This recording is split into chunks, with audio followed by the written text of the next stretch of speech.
নমস্কার বন্ধুরা, দীপার রান্নাঘরে তোমাদেরকে আরও একবার স্বাগত। তো দেখো, এখানে প্রথমেই আমি 5টা বাটা মাছ নিয়েছি। আর মাছগুলোকে প্রথমেই কেটে ধুয়ে পরিষ্কার করে নিয়েছি। তারপরে এর মধ্যে দিয়ে দিলাম স্বাদ মতো লবণ আর হলুদ।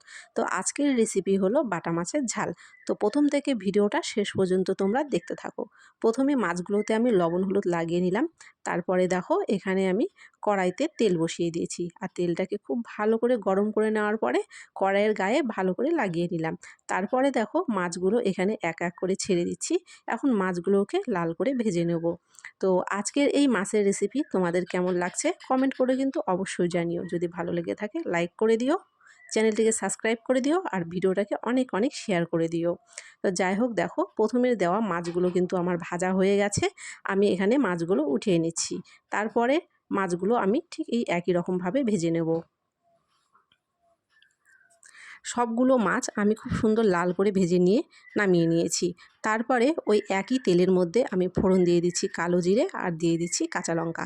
এখানে কিন্তু আমি পরে আর কোনো তেল ব্যবহার করিনি, ওই একই তেলের মধ্যে রান্নাটা করছি। তারপরে একটা বড় সাইজের কুচিয়ে রাখা পেঁয়াজ এখানে আমি দিয়ে দিলাম। এখন পেঁয়াজটাকে একটু আমি লাল করে ভেজে নেব। পেঁয়াজটা দেখো খুব সুন্দর লাল করে এখানে আমি ভেজে নিয়েছি। তারপরে একটা বড় সাইজের টমেটো এখানে আমি কেটে গরম তেলের উপরে দিয়ে দিলাম। তারপরে দেখো, টমেটোটা তেলের উপরে দেওয়ার পরে কিছুক্ষণ নেড়ে চেড়ে নিলাম। এখন এর মধ্যে আমি দিয়ে দিচ্ছি লাল লঙ্কার গুঁড়ো, তারপরে দিয়ে দিচ্ছি হলুদের গুঁড়ো, আর দিয়ে দিচ্ছি স্বাদ মতো লবণ। এবারে টমেটোর সাথে মশলাটাকে খুব ভালো করে ততক্ষণ পর্যন্ত কষাবো যতক্ষণ পর্যন্ত টমেটোটা না গলে যাচ্ছে।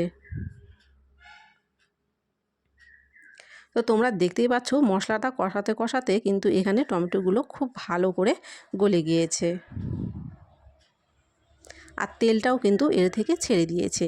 এখন এখানে আমি সর্ষে আর পোস্ত একসাথে মিহি করে বেটে রেখেছিলাম, সেই বেটে রাখা মশলাটা এর মধ্যে দিয়ে দিলাম। তারপরে দিয়ে দিলাম পরিমাণ মতো জল। তো তোমরা যে যেরকম ঝোল দেবে সেই অনুপাতে জলটা এখানে ব্যবহার করবে। তারপরে দেখো, ভেজে রাখা মাছগুলো এর মধ্যে আমি সব দিয়ে দিচ্ছি।